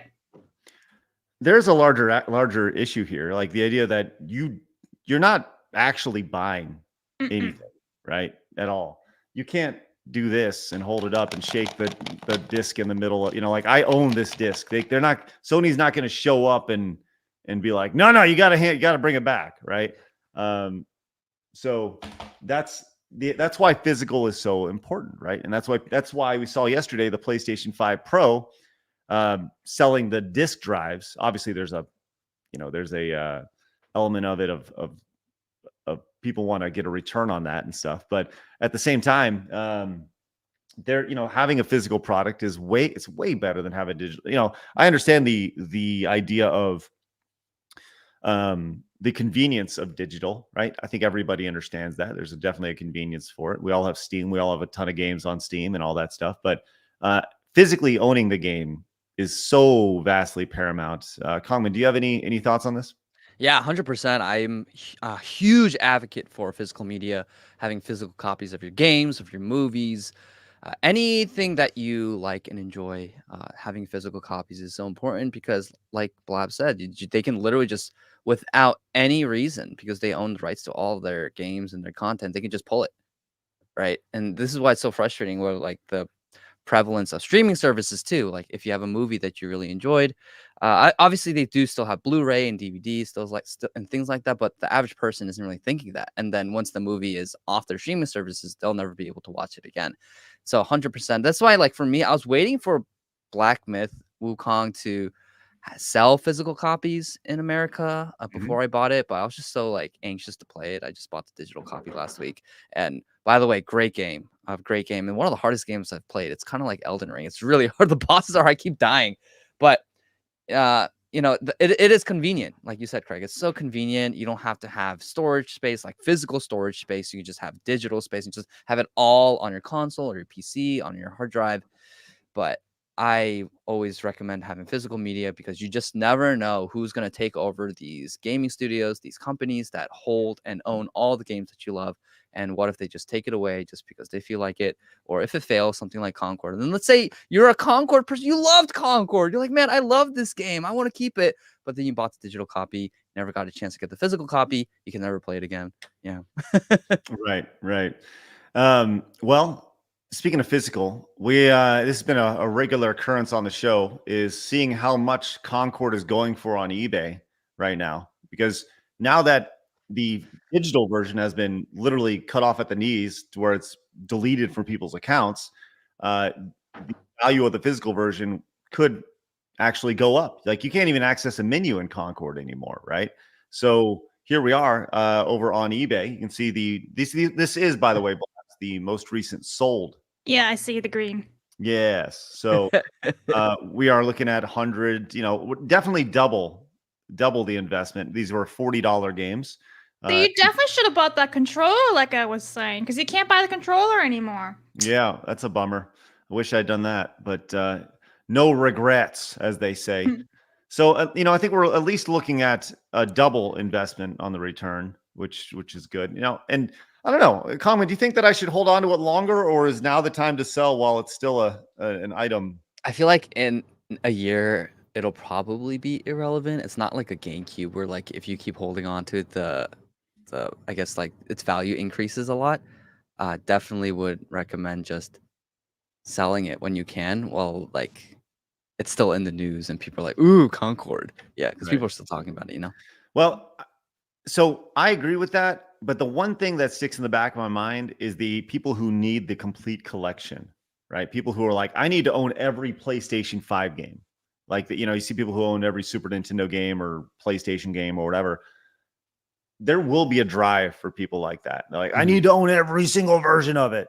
And when they come, I'll be like, here you go, friend. You should keep the one that doesn't rattle and then sell off the one that rattles. Sell the rattle one? Yeah, and just mention that it does rattle because then they'll be pissed at you. Just FYI. Chat, should I hold it or sell it? What do you think? Why do you need two of them? I would just keep the one and then sell off the rattling one. Makes them go. Yeah, absolutely. Let me tell you why, Blabs. Because somebody feels that they're worth $25,000, and sometime down the line, when you can't get Concord anymore ever, I'll be sitting there with my physical gold in my hands, going, "Hey, what's up?" And I'll sell one for maybe not 25 grand, but let's say it goes for $700 or $500, something down the line. Because I don't know, I see the chat is the chat primarily is saying hold. But I don't know. I don't know where my gut guides me on this one. My gut doesn't at all. But either way. So Concord is dead on PlayStation. And once again, big ups to the two people still playing it on Steam, which is great. Amazing. All right. Speaking of dead, let's talk Ubisoft.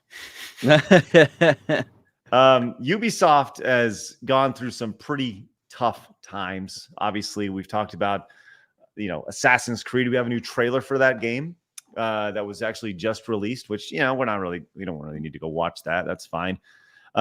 We've seen Star Wars Outlaws come and underperform. We saw Skull and Bones. I mean, they've had L after L after L this year from a game development perspective, and their stock is just fully in a horrible, horrible place. $11.69. Just once again, to put that in perspective, Kangmin, 1 year ago, it was sitting at $23. So it's down. That's year to date. So 1 year ago, it's down 57% and 58% in a year at $27. 5 years ago, it was if you bought it on this date, it was at $70, down 83%. So this company is in a bad way, and they have fully embraced all the DEI, all the woke agenda and everything along the way. So much so that they are offering a brand new mentorship program. And this was discovered and passed around on the internet. Couple underlying things here from X says, I'll tell you what, as opposed to just showing it on X, let's just show you the posting itself on the website itself. Here we go. This is for interns and graduates, developed at Ubisoft. At Ubisoft, we want to build the most creative, diverse, and inclusive teams. And that's exactly what Develop at Ubisoft is all about. Empowering and supporting underrepresented genders. There we go. The program provides mentorship opportunities for women and non-binary individuals, students or fresh graduates with less than 2 years experience, interested in video games to develop their skills in game design and programming. We want to empower you to learn, grow, and become the very best developer you can be. The mentorship program is accessible to aspiring talents in multiple countries, including Canada, China, France, Germany, India, Italy, Vietnam, and the USA. Join us at Develop at Ubisoft and embark on a transformative journey towards a more diverse and inclusive future for the gaming industry. So here we are, ready to go. Now, I just want to go back here because it's very important. There's one group of people that's really left out here. Blabs, who would that be? What is the word? Man? Is that what they call him? Man? Yeah. The opposite of woman, a woman, Yeah. a man. A man. Correct. So men are not allowed to be a part of this transformative journey towards a more diverse and inclusive future for the games industry. They just straight up don't. Not even want legal. to. Great question. So the eligibility criteria to be eligible, you must identify as a woman or a non-binary individual, right? be 18 years or older, currently attend or have graduated in or after spring 2023, have less than 2 years of professional experience in game design or programming in video games, be legally entitled to work in the country where you're applying, apply at only one location, submit an individual entry. Team entries will not be considered. Okay, so you got to be specifics to Toronto. It doesn't matter. Okay, so there's a window here. In this window, we are in this window right now. We are currently sitting on. We're not actually in that window yet. We're almost to this window. Almost. We talk a lot on the show. Oh. We do this. We do this every day, Blabs. I'm having a hard time. Okay, so the window opens on Monday. It looks like the 16th, and that window will close the following Friday. So we have a 2-week window here to apply, right? And so the bigger question here, we can, I think this is very important. It says, please note this program is not an internship or employment opportunity. Participants will not be working So that's where it's legal, because it's not an internship or employment. It's just simply like a group thingy, a class. Question for you. Then why is it called Develop at Ubisoft? I think they're just offering a class then. Like it's the people of Ubisoft. So, No, but it's like a program for a whole year. Seems like. Oh, look at that. But yeah, it is like it's like a class. year. I don't know. This doesn't sound legal then. They're trying to you know what they're doing? It's a PR word salad. Mm-hmm. Well, the application open soon. The application Mentorship. Mentorship. There you go. Let me bring it down a little bit. So the program starts in October, which, by the way, that's a very quick turnaround. Like you got to be doing nothing to be able to stop your life and just turn around 3 weeks later to begin a program in Ubisoft. And then the mentorship program goes from November to March next year, with Ubisoft mentors guiding mentees through the program, providing insights in project development. And then there's a closing ceremony local closing ceremony where mentees will present their final projects. I don't see anything about pay here, right? Because it's not employment. They said so. Right. You're not employed. It's not a mentor. So if you want to come learn for several months, you can. That's fine. Let's see the map here. Okay, there we go. We got opportunities in North Carolina, Toronto, Winnipeg, Quebec. Those are all Canada. I hope you know that. That's Cary, North Carolina's not. But I thought they said only in Canada. No, there's Toronto, and if you live in like Ontario, you have to be in Toronto. Yes. Oh, that's what they were saying. Okay, I was gonna say I thought it was only Canada. Never mind. Yep. Continue. No. This is. I mean, it'd be very fitting if it was only in Canada, but it is not. So, so the bigger question here is, do we apply? Well, here's the thing. So every single thing has to have this non-discriminatory logo, right? Like we are non-discriminatory. They don't even have that from what I saw on the website, the quick look. Yeah. So And I think they probably get legal. around I guess they get around the legal issues because you're not being paid. It's like I think the legality is that like you can't discriminate someone based on their gender or their business. race. Yeah, based on like basically you can't withhold pay or job opportunity, but this is like more so a mentorship program. I don't know, Craig. I've just been really, really concerned and very bothered by your very patriarchal language. It should be mentorship. I don't know why it's mentorship. Great this is point. Really awful. And mentors and mentees. It should be mentors and mentees. This is really patriarchal language. I feel unsafe here, and I don't like this. Ubisoft, do better. And Craig, you too, do better. Yeah. I won't at all. But here are some of the recent interns. And by the way, I'd like to congratulate all the women here in this picture. That's a dude. That's a dude right there. What are you talking about, Blabs? That's ridiculous. Look at the dude. It's totally a dude in the black hoodie. What are you talking about? That's a woman, Blabs. Get out of here. No, that's a dude. I'm sorry. What? Listen. If anybody wants to apply, any man out there, just identify as a non-binary, identify as a woman, because if they say no, you're not, then just call around and tell them that they're a bigot or an ist or a phobe or whatever else that they throw at you, and you just reverse them. It's so easy though. That's how you know this. Cards. This ideology is so stupid because the moment you want to get brownie points in their victim hierarchy as a man, because me and Craig here, we suck. We're just in the lowest of the totem pole. Now Craig is the lowest of the lowest because you're white. At least I got like a little bit. I got that East Asian thing going on. But it's like if we want, you'll be white soon. I promise you that. Yeah, they're already counting you guys as white. Yeah, we're white adjacent, right? But it's like it's so stupid because like if I or Craig wanted to apply to this thing, and we are fresh out of college, all we have to do is be like, hey, we go by they them pronouns, and we're suddenly now qualified. It's like it's so insane. Just one moment you can, and they say gender is fluid, right? So one moment you're like, I'm non-binary. Another, oh, I'm two-spirited. Another, oh, I identify as a dog. Oh, it's like, and these are things that they're actually doing, and you have to respect if someone identifies as a cat or a wolf or some other made-up gender, and everyone has to go along with it because who are you to deny their identity? Right. So here, and I'm being dead ass serious about this. I have no problem applying for this. No. So, okay, let's just say this.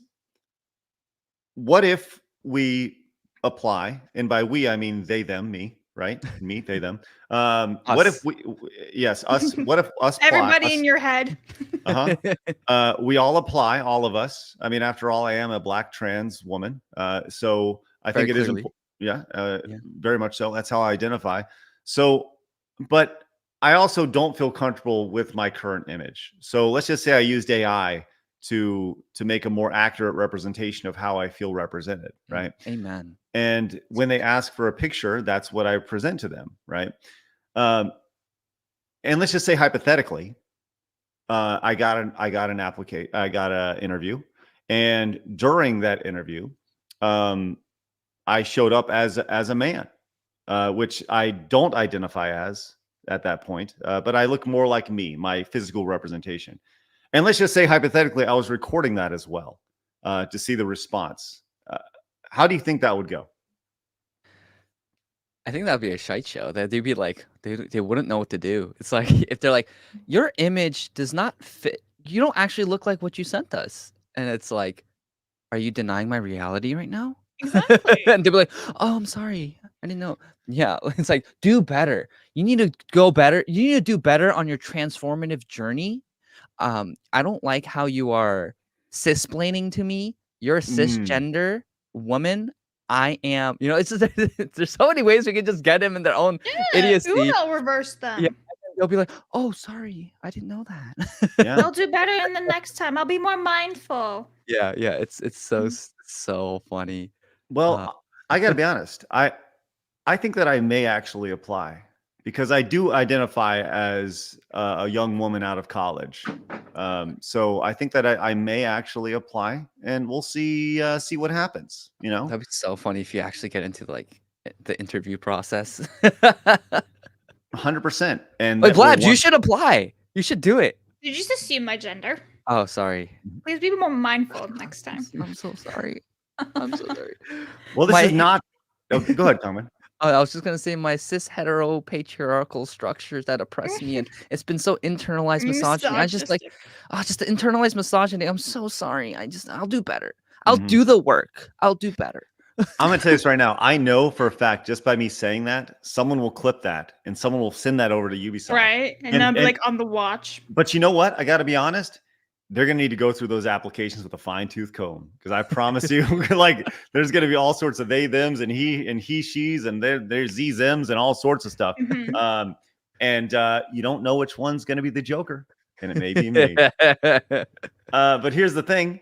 This is not the first time we've seen this happen. As Vera has pointed out over on X, as Ubisoft has opened their Develop at Ubisoft program to provide mentorship opportunities for women and non-binary individuals. And remember that Blabs was talking about this back in May. Warner Brothers Games announced a near identical one where they booted men out as well. So yes, this is talked about this before the summer began. Our leadership program is prioritizing professional growth for women and non-binary individuals within Warner Brothers Discovery's organization. The only way this shit will pass is if they go and do a one just for men. But they don't. That's the point. That's what I'm saying. Like, the only way you can actually do that is if you do the opposite, but they won't do it, so none of it's okay.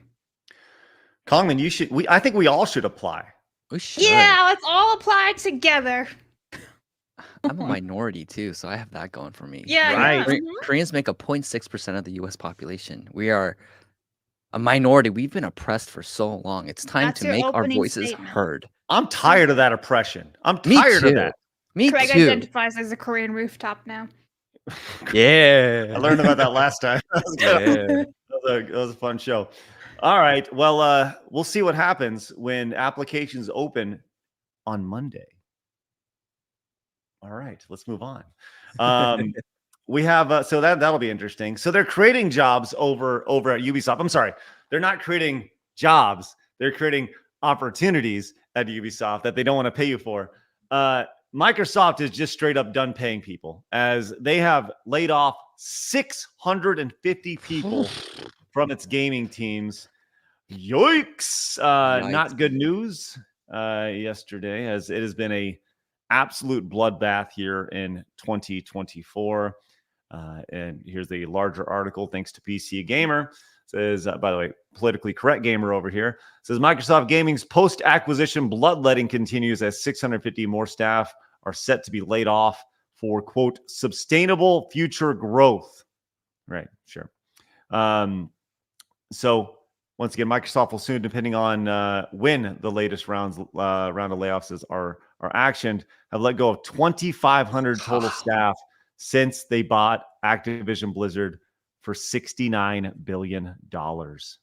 Oh, God. Wow. So it says mostly corporate and supporting functions will be laid off, and the email sent to staff.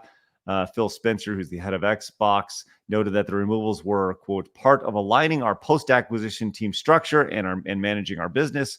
I know this news is difficult to hear. We are deeply grateful, blah, blah, blah, blah, blah, blah, blah. And they're going to give everybody an exit package, which includes severance, extended healthcare, and outplacement services to help with their transition. Outside the U.S., packages will differ according to locations. 650 jobs. I mean, there we go. This is, like I said, this has just been an absolute. This is like playing a horror game at this point. So many people dying and losing their jobs in 2024. 3% of its total global workforce post the Activision Blizzard acquisition.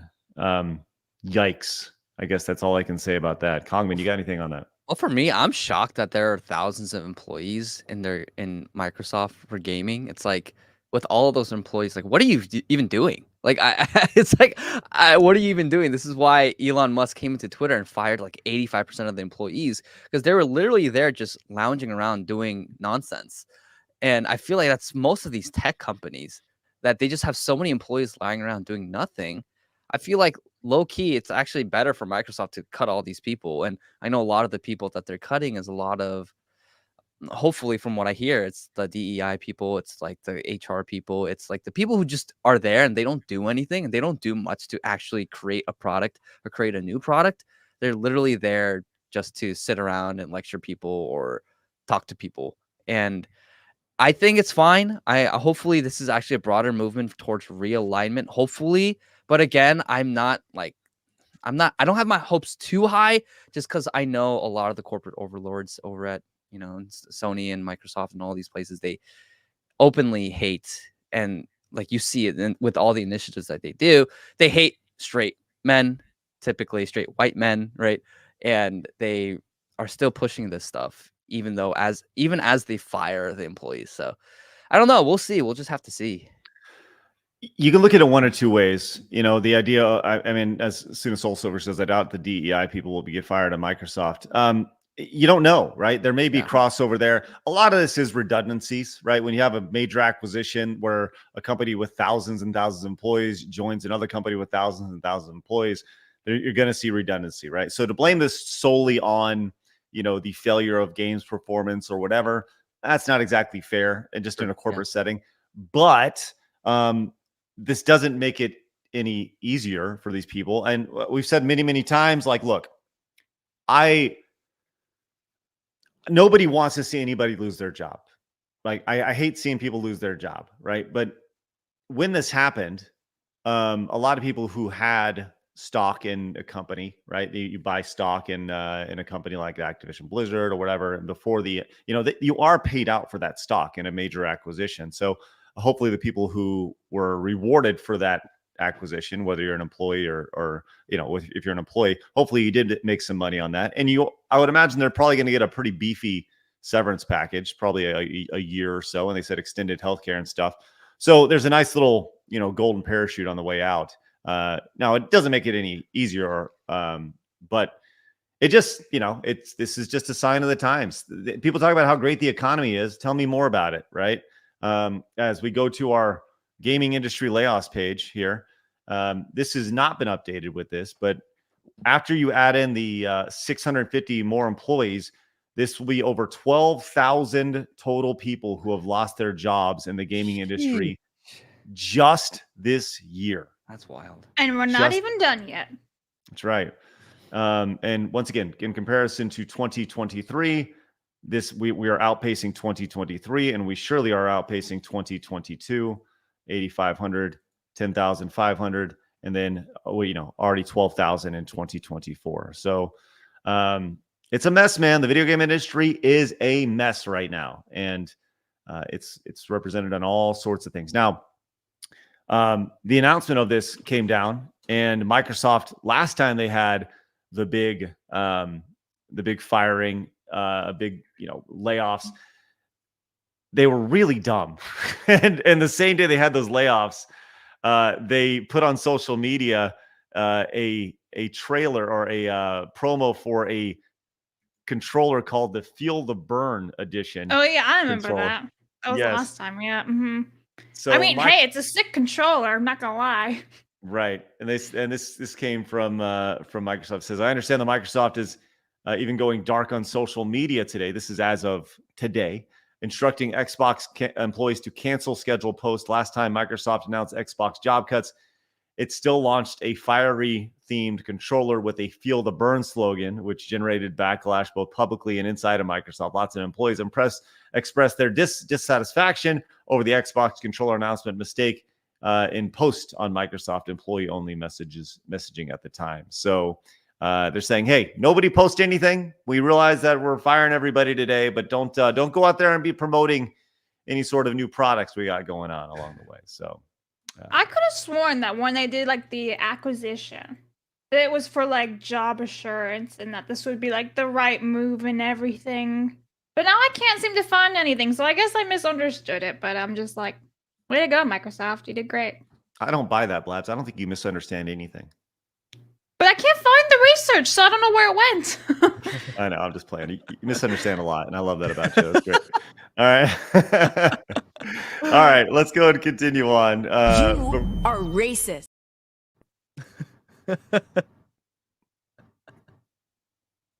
I can't be racist towards white people, Blabs. You see me in my race now, too? God, you're so bigoted. You should be. Your victimhood status makes you a perfect candidate for the Ubisoft position. Hire me. Right. A came in and says, how long until Louis Rossman covers Sony stealing Concord from their fans? Love that guy. Also, Craig, when are we playing Street Fighter 6? You look like a Dawson kind of guy. Thanks for the stream, guys. Street Fighter 6, I have not played I don't think I played Street Fighter 6 at all. It didn't really interest me. I played the when it was a demo, and it didn't really get me into it. Am I a Dawson guy? I am on Street Fighter 2. But I'm definitely more of a Ryu and Ken type of guy. I stick with the classics. Jason came in and says, I used to use the GameSpy digital marketplace, and then it shut down about a decade ago. Then I bought from Stardock's Impulse, which shut down. I've lost access to dozens of games I bought digital. Yes, very much so. Thank you, Jason. Really appreciate that. And that is the reality when it comes to buying digital along the way. All right, let's finish up with a nice little palate cleanser here. We had a new iPhone that was announced. I don't know if you guys saw the news. Blad's been actually itching to talk about this a couple days ago. You had it in the run sheet, and I was like, I don't know. Listen, man, you always like, oh, she's been itching. I literally just report the news, guys. I don't actually give a shit. I don't give a shit about Apple. I'm an Android. I just report the news, she says.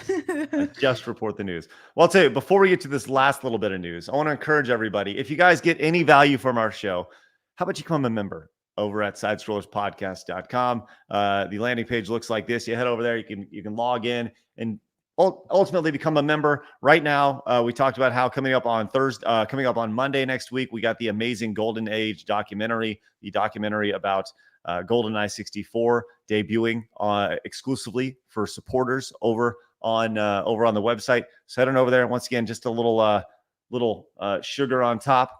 We'll give you $27 off an annual membership if you use promo code GOLDEN.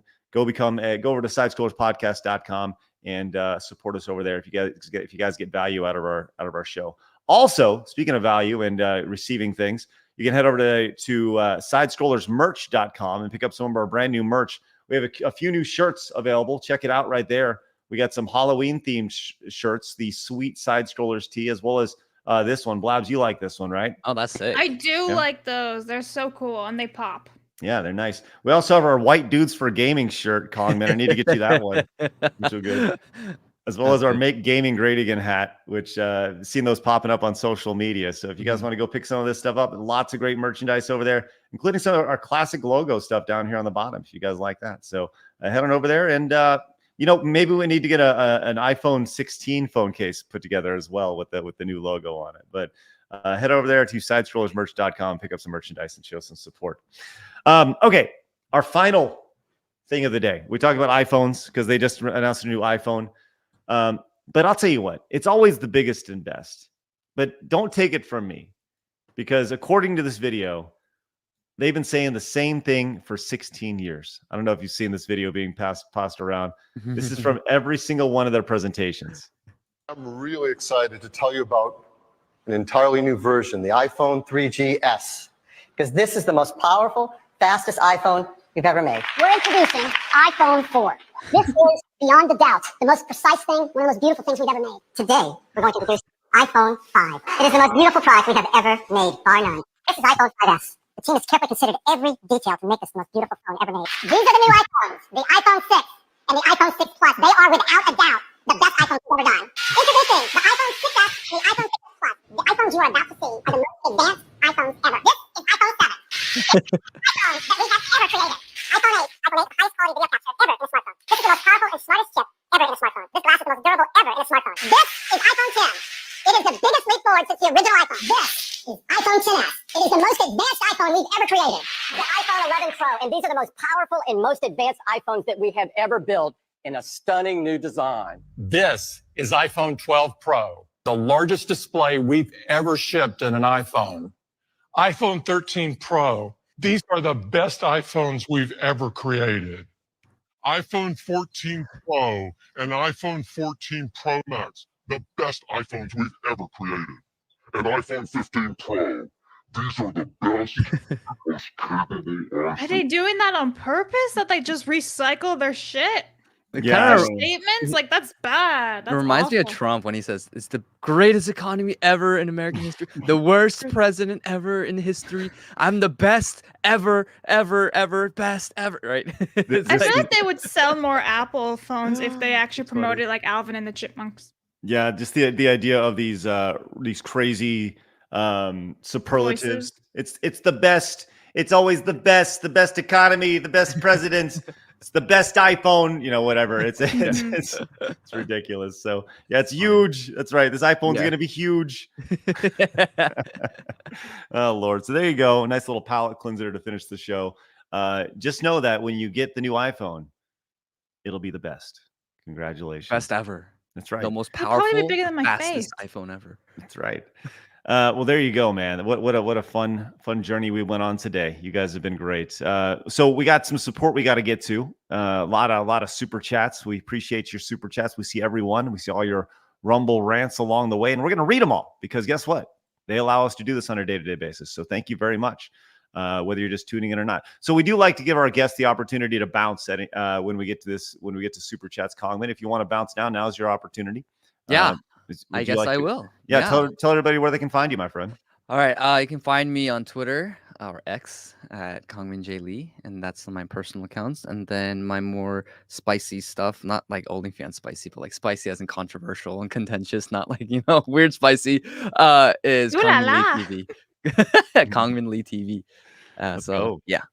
All right, we'll put links to everything down in the description. You guys can go find Kangmin over there, and we appreciate you popping in, man. Always love having you on the show. You're a great guest. Absolutely. Thanks so much for having me, guys, and Thank everyone in you. the chat. Thank you. Love you all. All right, you have a great one. We'll see you, and look forward to seeing "Am I Racist" off your It's great. recommendations. So. Everyone go watch it. I'm not paid to say it. I just genuinely enjoyed it. And if I didn't enjoy it, I would tell people not to watch.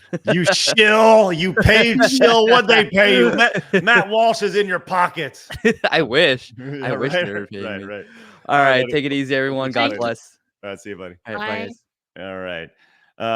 Great guest as always. Super fun. Let's get to some support today. Guys, thank you very much once again for any and all support you guys throw our way. Please consider becoming a member over at sidescrollerspodcast.com. That is the best way to support. And once again, starting on Monday, we got the amazing Golden Era documentary. So yeah, man, great stuff. Fire away, Blaz. What do we got? Okie dokie. Spoon Ninja on Locals is a photo of Conan for $1 saying, no one said my name. Well, that's fine by me. Absolutely Rudy says, hurrah, our in-house Korean is back on Side Scrollers, our rooftop. Absolutely Rudy says, Blabs is spending too much time around Savvy. Actually, I don't talk to Savvy about anime. So this is non-Savvy influence. Ankle Break says, my anime is pro wrestling, 100 years of stories. Thank you. Lady says, happy birthday, Sydney Sweeney. Yay, happy birthday, tits. Javi says, Craig, don't forget your pronouns in your resume. Oh, 1000%. As Nick Master says, I'm Batman the Sailor Man. I'm Batman the Sailor Man. I'm going to end Joker because he's a smoker. I'm Batman the Sailor Man. Newt. Okay. I feel like that's like a nod to Pingu, but I don't know. An Excellent Chef says, hello from Canada. Hello. Suna says, how dare you not add Pokemon Heart Gold, Soul Silver on the release date? Wah, wah, wah. Bonesaw is ready, says, at Ubisoft BANS, YouTube won't let me post unless I spell it that way, man, and their quality has been steadily declining since Far Cry 3. Coincidence? Bonesaw is ready. Sorry. Okay. Mookie sent the super sticker. Oh, look, it's Pikachu. That's cute. I guess that's a little dig at me, but it's adorable. Guy says, just got here from J&G stream to support No Men. Well, hello, nice flag. Let's go, Dude Guy. Appreciate you, man. That's awesome. We love the 199 over here. Normal Man says, is Pocket Lint included in the total box office revenue? The Dude says, to properly calculate the true cost of a movie, you need to take the production number and multiply it by 2.5. So Borderlands lost over 200 million. Yay.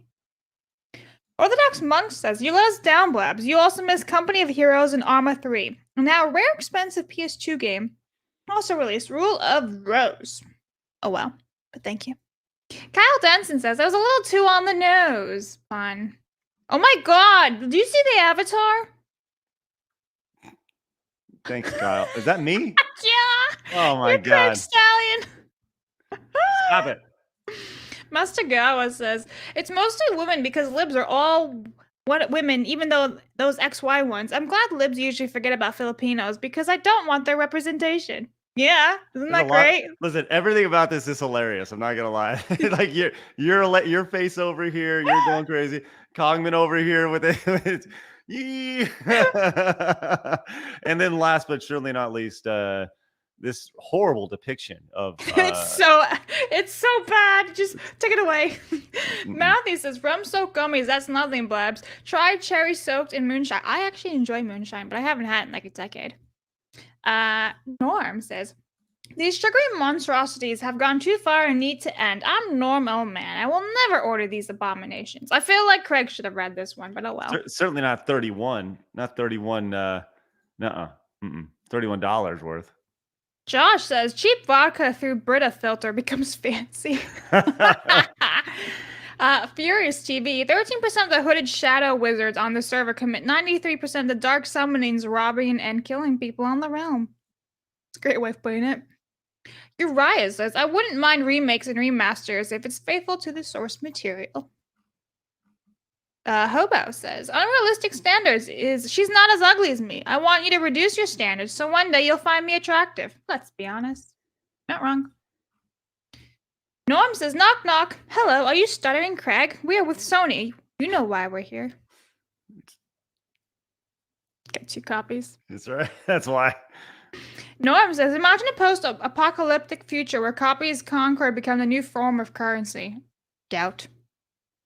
Lord Bother says, join Ubisoft today so you can be labeled redundant and laid off 2 years later. Yeah. Right. Coolly says, allow me to summarize what Ubisoft is doing. Indoctrination camp. You're not wrong. D-Day Mazza says, I'll be applying. That is a terrible avatar. Jesus Christ. Thank you. And Peter says, great show today, y'all. And thanks for having Jackie Chan on. I loved him as Jedi Master Squid Game on Attack on Titan. Thank you very much for that. Hi, Craig. Hey, how's it going? You good? Good. I'm great. Yeah, I'm awesome. Over on Rumble, ADD F Toxic says, I finally started watching Free Rent. Thanks in part to y'all. Speaking of this side scrollers anime, that's right. Thank you very much. Dude came in with a 5, says, I'd say the only failure of the modern release of Lollipop Chainsaw was that they chose limited run games for the physical release. Yeah, that sucks. Still have not bought anything from them. Lord of the Reese says, you can't spell ignorant without IGN. Pretty sure they reviewed The Last of Us and the remastered version when it was released. If it weren't for the double standards, they'd have no standards at all. Correct. Mongoose came in and says, remember when the Stop Asian Hate movement ended like 5 days, like after 5 days, because most of the people assaulting them. Okay, it sounds good. Thank you, Mongoose. Bronson, I can't say those things. Okay, I'm not allowed to say those things. We gotta have Kangmin say those things. Bronson says, base Kangmin, a hail rooftop Koreans. And he followed up and says, the Facebook farming games probably made many generations of women actually retarded. Lol. Now that was a bad fad. Boomers and grandmas were hooked. And Soma says, I still have faith Microsoft will release Scalebound. Come on, Microsoft. There you go. All right. We are caught up across the board, friends, except for Delta, who says, didn't PT, the playable teaser of Kojima's Silent Hill game, get delisted and removed if it was connected online? I don't know that for a fact. And Delta also asks, Craig, you applied to Ubisoft? Are you going to Canada or France or wherever Ubisoft is headquartered? If you get hired, will you accept stocks instead of shares? Or stock shares instead of higher salary? There's no salary, so I can't accept anything. But I think I will be trying to be a out of work post college girl looking to get into coding at Ubisoft. So, all right, you guys have been spectacular today. We appreciate you guys popping in and your support. Always a pleasure. Don't forget, we're back at it tomorrow. Who do we have tomorrow? We're finishing the week strong, aren't we? Oh, yeah. We have a good crew tomorrow. We have Hypnotic and Matt from Salty Nerd Podcast. All right. Hypnotic's great. So's Matt. Looking forward to it. Make sure you guys are here bright and early, 11 a.m. Central Time when we're back at it again. You guys have a great rest of your day. Go be a member over at SidescrollersPodcast.com. We're going to keep on mentioning our goal, 500. 500. We're closing in on 100 right now. So let's get to 500. Let's do it one step at a time. Let today be your day where you choose to support. You guys have a great rest of your day. Remember, people are going to try to keep you down. Don't let them. You guys got a goal. Go get it. Have a great day, guys. See you later. Bye.